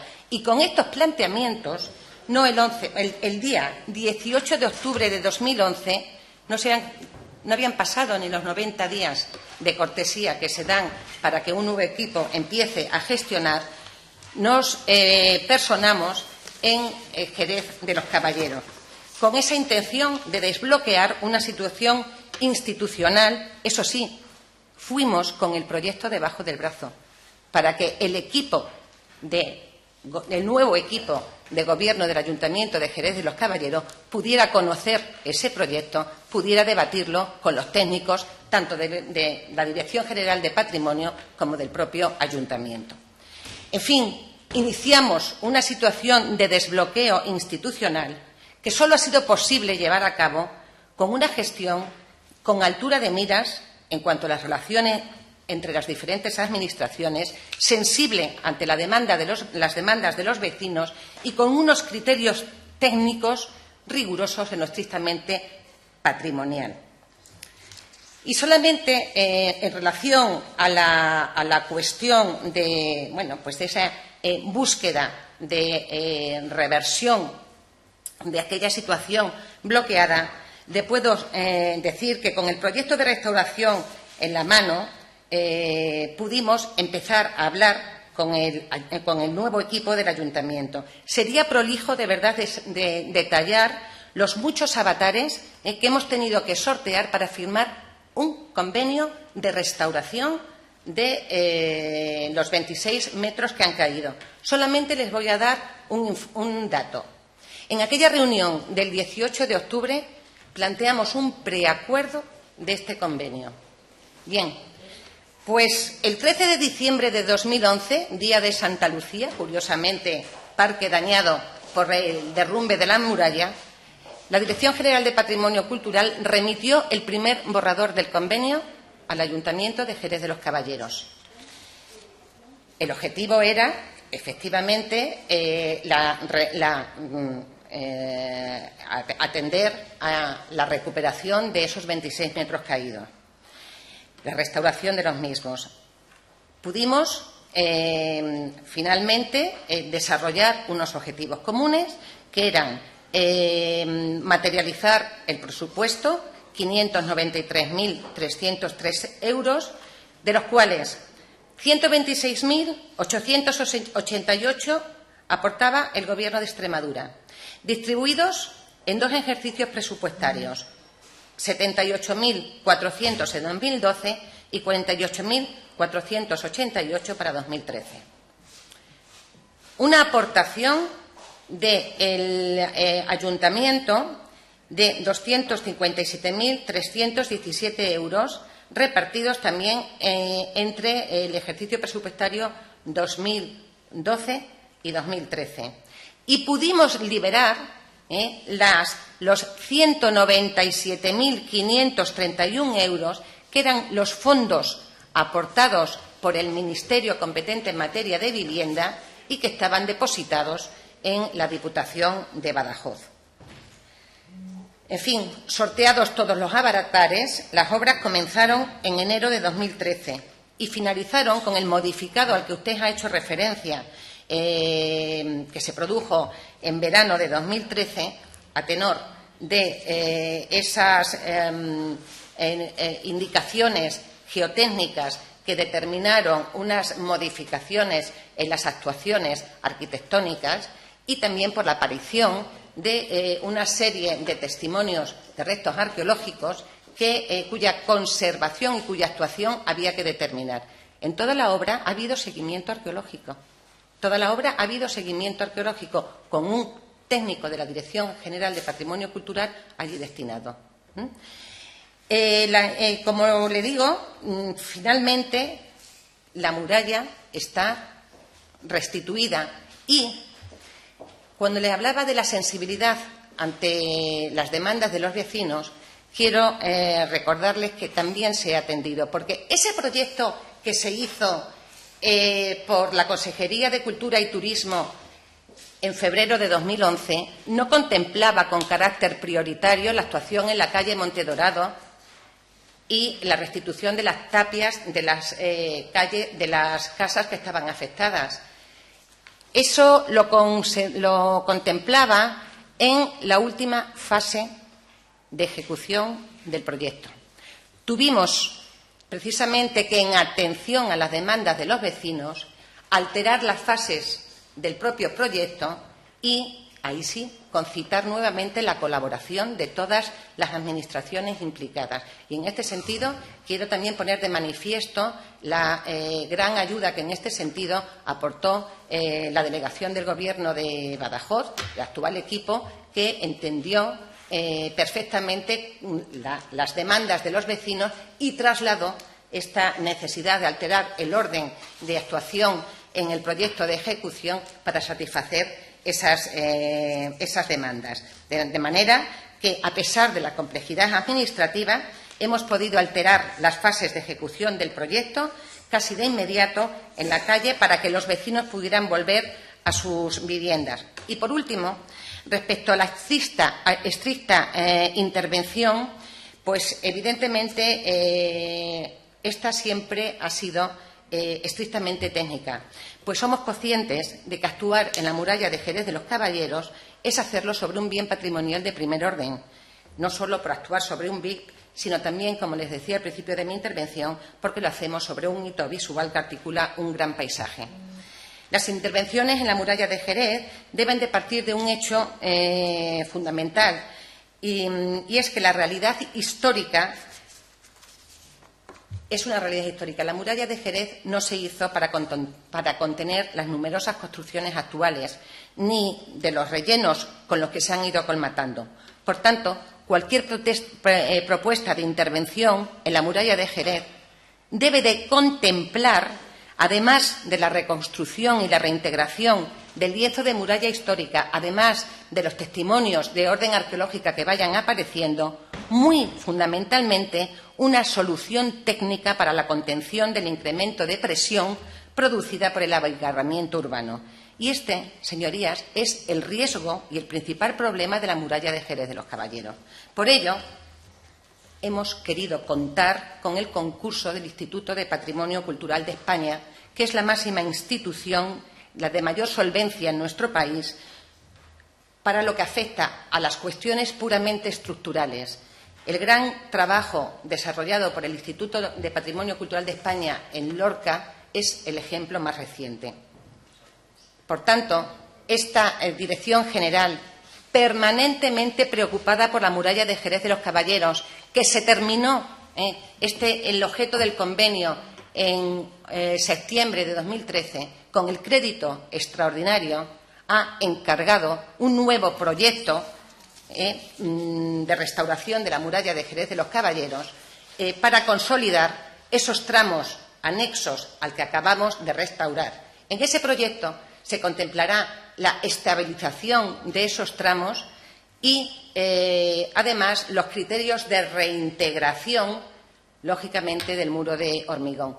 Una reintegración que se hará, lógicamente, de la mampostería, pero siguiendo unos criterios también en coordinación con el Instituto de Patrimonio Cultural de España, para que, sin caer en el falso histórico, Jerez y su muralla luzca también sus méritos patrimoniales. Como les digo, dentro del Plan de Murallas de Extremadura, la acción más inmediata es la restitución desde el punto de vista patrimonial del tramo que hemos consolidado, que se cayó en 2010, pero, insisto, también la consolidación de los anexos laterales. Los detalles técnicos de esta ejecución se están analizando entre técnicos de la Dirección General de Patrimonio y el Instituto de Patrimonio Cultural de España. Tan pronto esté el proyecto materializado, definido y analizado en toda su extensión, obviamente, como se hizo el 18 de octubre de 2011, volveremos con el proyecto debajo del brazo para ponerlo a disposición del Ayuntamiento y de los técnicos del Ayuntamiento. Entre tanto, entiendo que el mantenimiento y el seguimiento, sin que desaparezcan ni muchísimo menos la acción que corresponde a los técnicos de la Dirección General, el Ayuntamiento debe de colaborar y seguir colaborando en este sentido. Creo que la situación a día de hoy está desbloqueada. Vamos a seguir trabajando de manera conjunta, vamos a sumar entre todos y vamos a materializar esa restitución y esa consolidación de la muralla de Jerez, que está efectivamente dentro del Plan de Murallas de Extremadura entre una de las prioridades, y desgraciadamente son muchísimas las necesidades patrimoniales de Extremadura. Alguna responsabilidad tenemos todos de ello. Muchas gracias. Gracias a usted, señora Merino. Si lo desea, puede abandonar la sala. Nosotros continuamos con la última pregunta del orden del día. Pregunta formulada por don Luciano Fernández, que tiene la palabra. Muchas gracias, señora presidenta. Señora directora general, el curso que viene, el 2014-2015, como sabemos todos, comienza la aplicación de la LOMCE en nuestro país, en Extremadura, naturalmente. Eso implica que se empezarán a aplicar currículos en primero, en tercero, en quinto, en la formación profesional básica, etcétera. Aun cualquier persona que no conozca en profundidad la educación, pero bueno, que tenga algún tipo de conocimiento dentro de la comunidad educativa, ha de saber que el desarrollo o la implantación de una nueva ley conlleva naturalmente una serie de retos, plantea una serie de exigencias que tienen que ver con la organización escolar, con los recursos materiales y, por supuesto, con los recursos humanos. Para poner algún ejemplo en esta comisión, pues, entre las previsiones de reforma del currículum, de los currículos de primaria que implica o que supone la LOMCE, está, por ejemplo, que el antiguo área de conocimiento del medio se divide en dos. Se divide en ciencias sociales y en ciencias de la naturaleza, por ejemplo, en primaria. Me estoy refiriendo al currículo de primaria. Por lo tanto, digo por poner algún ejemplo, ¿no? Tenemos también alguna otra cuestión. Ustedes han hecho público, como Gobierno de Extremadura, que estarán dispuestos a incrementar la carga horaria de las llamadas asignaturas troncales, que les recuerdo son lengua castellana y literatura, matemáticas, ciencias de la naturaleza, ciencias sociales y primera lengua extranjera. Es decir, señora directora general, lo que se viene encima es una cuestión muy importante. No entro ahora a valorar la cuestión de la LOMCE. No entro ahora, insisto. Digo desde el punto de vista descriptivo y objetivo, es decir, ustedes tienen por delante un reto extraordinario. En definitiva, lo tenemos todos, toda la comunidad educativa y toda la región, porque la educación, sabemos, es una cuestión esencial. Y en estas estamos, señora directora general. Y ahora nos encontramos con que, efectivamente, ustedes pretenden meterle otro tajo en este instante, efectivamente, otro tajo a las plantillas orgánicas en nuestra región. Esto no es nuevo, Repasando los diarios de sesiones, ya lo hicieron ustedes en 2012, lo hicieron en 2013, se lo han señalado en multitud de ocasiones los sindicatos del sector, se lo hemos señalado el Grupo Parlamentario Socialista en multitud de ocasiones. Ustedes han metido un tajo importante, repito, a las cuestiones, a las plantillas estructurales, podríamos decir, para entenderlo. Enorme. Bajo pretexto de supresión, de amortizaciones, de jubilaciones, etcétera, la casuística variada. Y esto es una realidad, señora, que se ha venido produciendo y que ha, a nuestro juicio, deteriorado de un modo serio el sistema educativo en la región. Pero con el reto de la LOMCE por delante, señora Rivero, a nosotros lo que nos gustaría es que usted nos explique cuáles son sus previsiones, las previsiones del Gobierno en relación con esto, ¿de acuerdo? Y en eso estamos. Señora Rivero, es que tengo aquí incluso tengo aquí el diario de sesiones de la última. Si me vuelve a usted decir, ¿no? Si me va a volver a usted decir que estamos haciendo un análisis de las plantillas orgánicas para poder, y que lo está haciendo usted de un modo riguroso con la Dirección General de Personal Docente y que además con los centros y que además con los inspectores. Por cierto, los inspectores, señora Rivero, madre mía, los inspectores, si están en cuadro, si no tiene usted más allá de 14 o 15 inspectores en la región para encargar, que bastante trabajo tiene. Cada inspector en nuestra región se ocupa de aproximadamente entre 45 y 50 centros educativos, educación infantil y primaria, porque han diezmado ustedes han diezmado la inspección en la región, con su mala política y, por supuesto, con sus errores.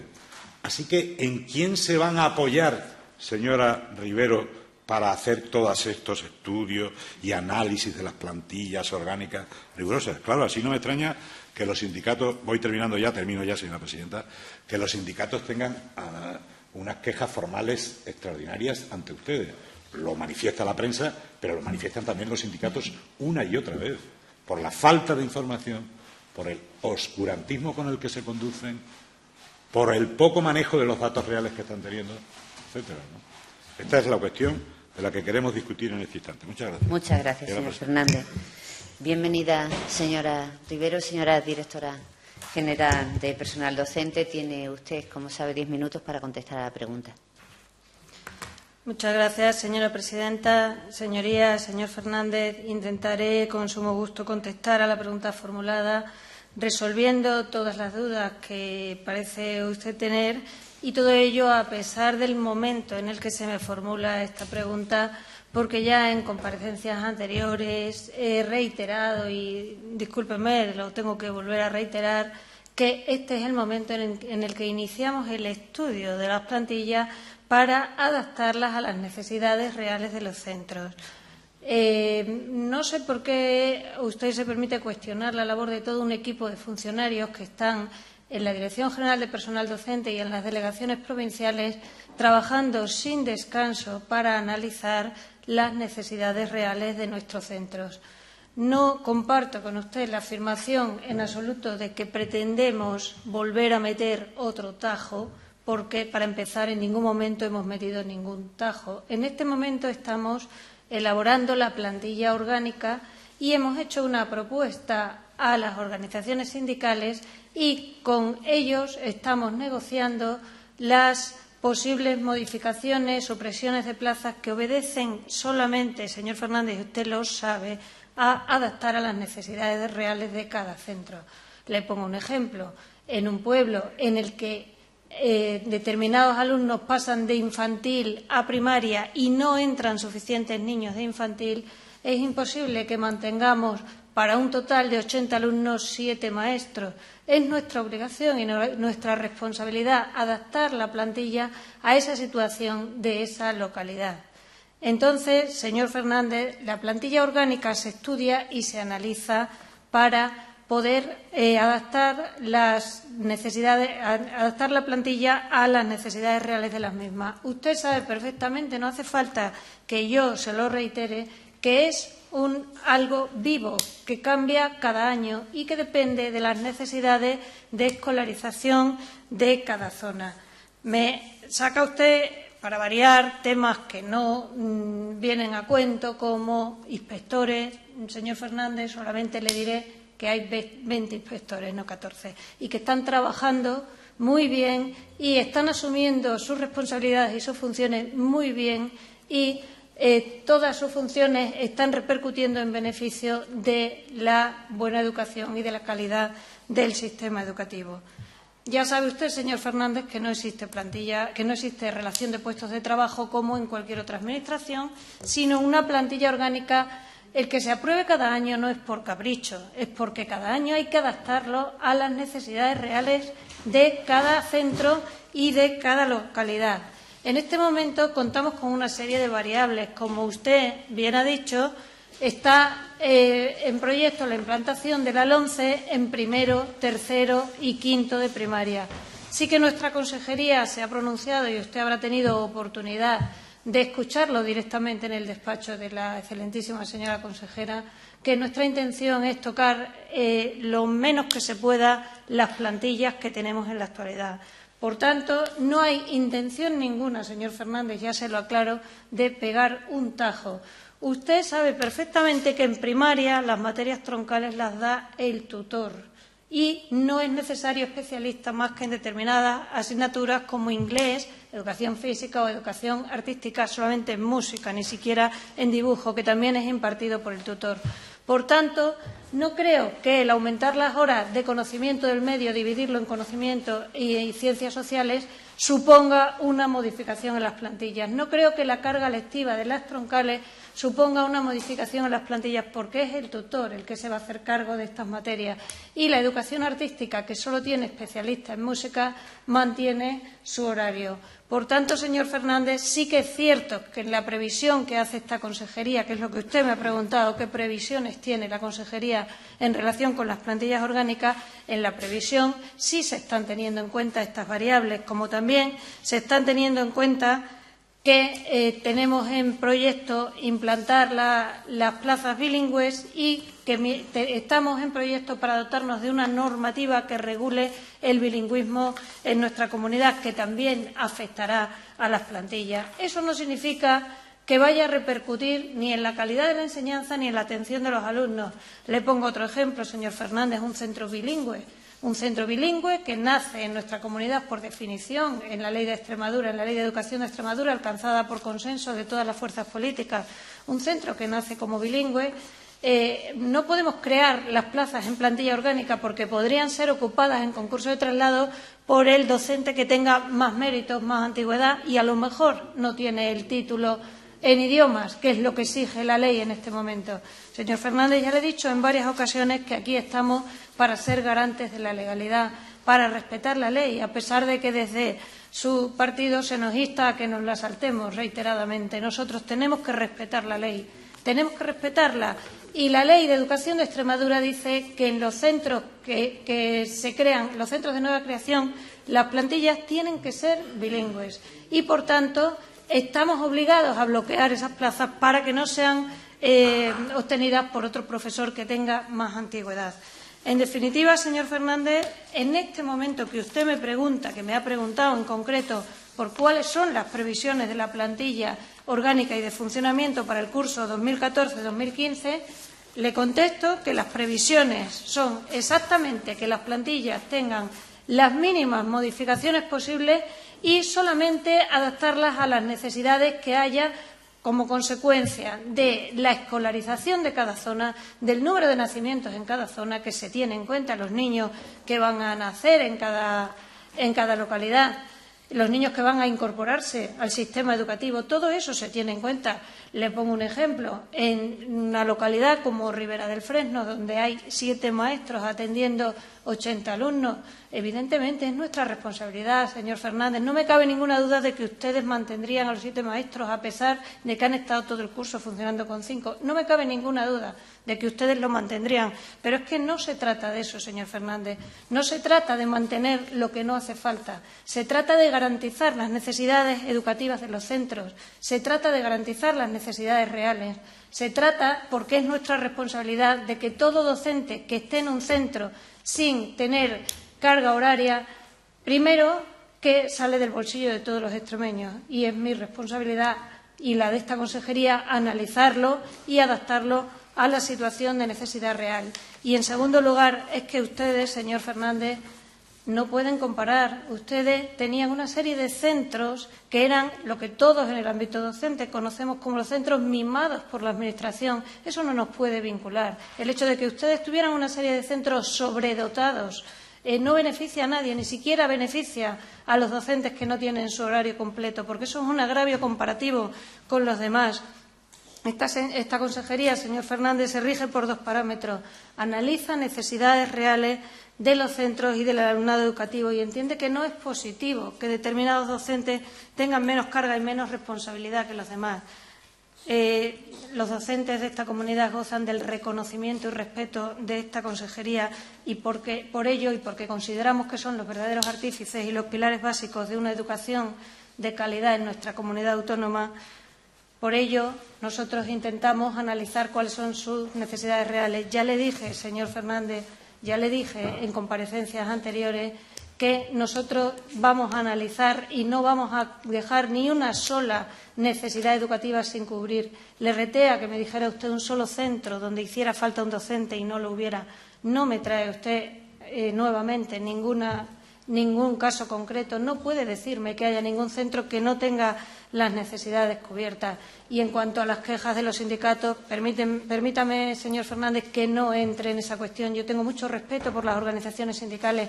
Tenemos una comunicación absolutamente fluida. Trabajamos en mesas técnicas continuamente. Prácticamente nos reunimos semanalmente.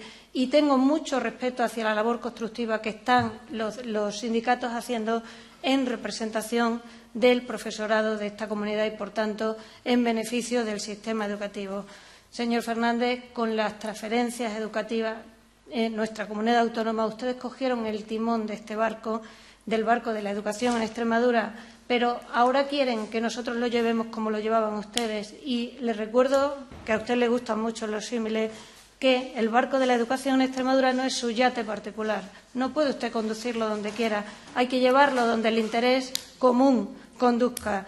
Si quiere usted subirse al barco, señor Fernández, se lo he dicho muchas veces, será bienvenido, pero para remar en la misma dirección que remamos todos, no para estar todo el tiempo dando en la línea de flotación en beneficio supuestamente de la educación en Extremadura, cuando en realidad usted habla en beneficio de unas siglas políticas que no tienen nada que ver con defender la educación en Extremadura y el beneficio de nuestros alumnos.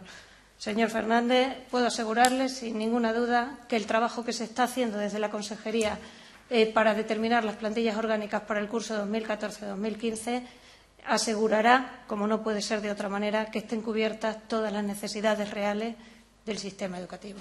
Muchas gracias. Gracias a usted, señor Fernández. Su tiempo de réplica por 5 minutos. Señora directora general, tenga cuidado con las metáforas que las carga el diablo, ¿eh? Si me habla de yate, hablar de yate, a mí personalmente, miren ustedes están haciendo, ya que ha empleado usted las metáforas, están haciendo retroceder la educación en Extremadura al barco de Chanquete, ¿vale? Al barco de Chanquete, por lo menos. No me hable de la metáfora, la metáfora del yate aquí. Tenga usted cuidado, señora. Yo soy de secano, señora directora general, ¿vale? De secano. Los yates están en otras comunidades y en otras cuestiones, ¿eh? Cuidado con eso. Y hablamos de lo concreto. Hablamos de lo concreto, señora directora general. Ustedes proponen suprimir en Extremadura para el curso 2014-2015 87 plazas. Señora, 87 plazas. 59 de maestros. En Badajoz, 11 de maestros en Badajoz, del cuerpo de maestros me refiero, tanto infantil como en primaria, y 17 entre Cáceres y Badajoz en los cuerpos de secundaria. 87.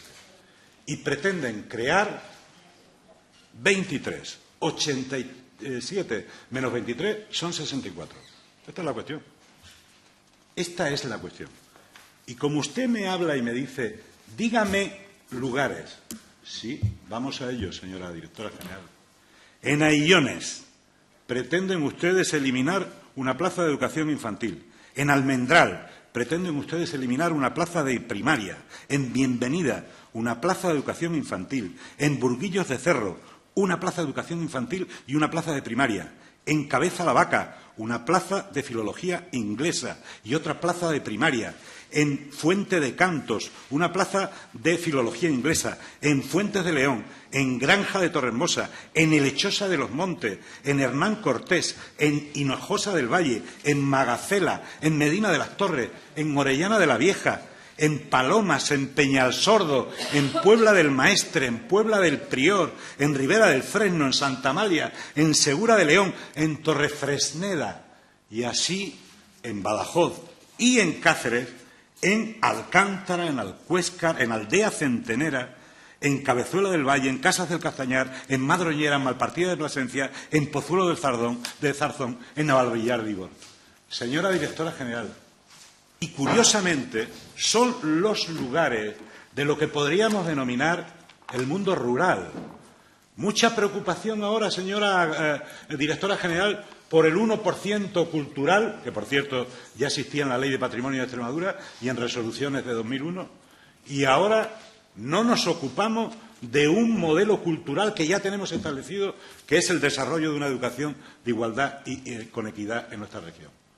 ¿Se ha dado cuenta que de la relación que le ofrezco, señora directora general, son esencialmente colegios de educación infantil y primaria del mundo rural? También afecta a la secundaria.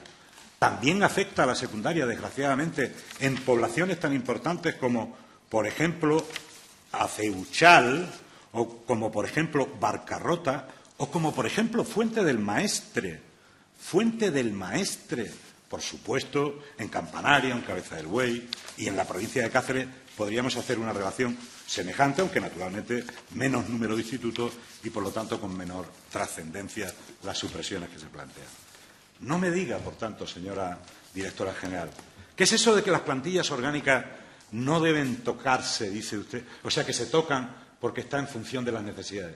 Señora directora general, las plantillas orgánicas, no se lo estoy diciendo porque usted lo desconozca, lo sabe, son la columna vertebral de un sistema educativo y del centro comunidad educativa. Lo que podrá variar es la plantilla funcional. Pero si ustedes tocan la columna vertebral, lo que harán es suprimir determinadas plazas definitivas. ¿Por qué? Por profesionales que van fundamentalmente interinos, que podrán ir un año o que podrán no ir, pero mantengan dentro de la medida. ¿No sacan ustedes pecho, como nosotros, por cierto, de que Extremadura tenga la ratio más baja de España? ¿Usted cree que tener la ratio más baja de España es una cosa mala, señora directora general? Y se lo pregunto también, dada su condición de docente. ¿Usted cree que es malo para el sistema educativo que haya una ratio relativamente baja en los centros, es decir, en las aulas? Este año, además, señora directora general, no hay concurso escolar. No hay concurso escolar por decisión, concurso de traslado, perdón, por decisión de ustedes.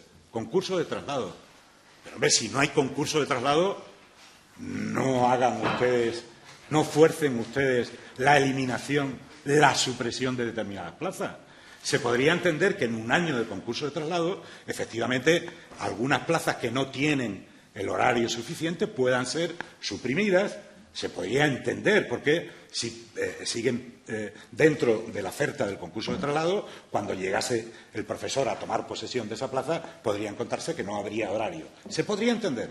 Pero este año no hay concurso de traslado, por decisión suya. No estoy hablando de eso ahora, que también tiene, por cierto, un largo recorrido. Pues no hagan ustedes el esfuerzo.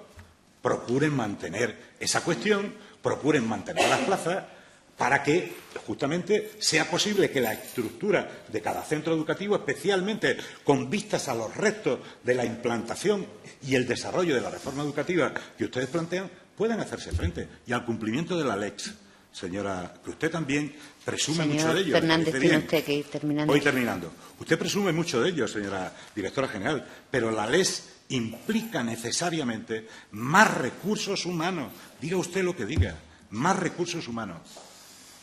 Señora directora general. Muchas gracias, yo no sé, señor Fernández. Termino ya. Yo no sé si muchos profesores contribuirán a una mejora de la calidad educativa, señora directora general, pero le aseguro, un recorte del profesorado pone en serio riesgo la calidad de la enseñanza en nuestra región.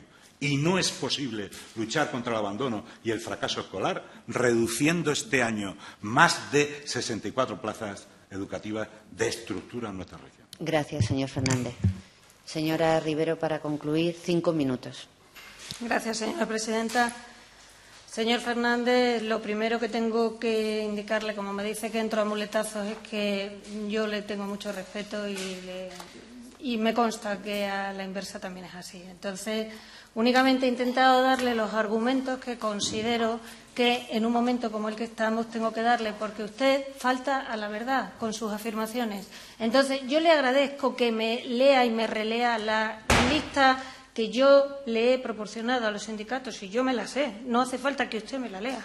Entonces, lo que tendría usted es que entrar, ya que quiere entrar al detalle, y pedirme explicaciones concretas, que yo estaría encantada de dárselas, y le diría que, por ejemplo, en Aillones, que lo ha mencionado usted, tienen 8 niños en toda la educación infantil, y que en el CEI Cerro de Reyes salen 2 grupos de sexto y solo entra una, y que en Valde la Calzada se suprime la unidad porque había 5 unidades con 78 alumnos. Es decir, que podría darle la explicación de todas y cada una de las supresiones o modificaciones o transformaciones propuestas, pero que creo que no es el momento ni el lugar. Que además usted parte de datos provisionales, es decir, no está teniendo en cuenta que la propuesta es provisional, que la publicación y la resolución que lo apruebe será provisional, después se admitirán alegaciones y que, desde luego, desde esta consejería estamos permanentemente abiertos al diálogo con las centrales sindicales, con los centros educativos, con la inspección, por supuesto, y con todas las AMPAs y los habitantes de cada localidad. Es decir, tenemos una comunicación fluida y conocemos de primera mano las necesidades de todos y cada uno de los centros. Usted me dice que, otra vez, nuevamente, me habla de un recorte brutal.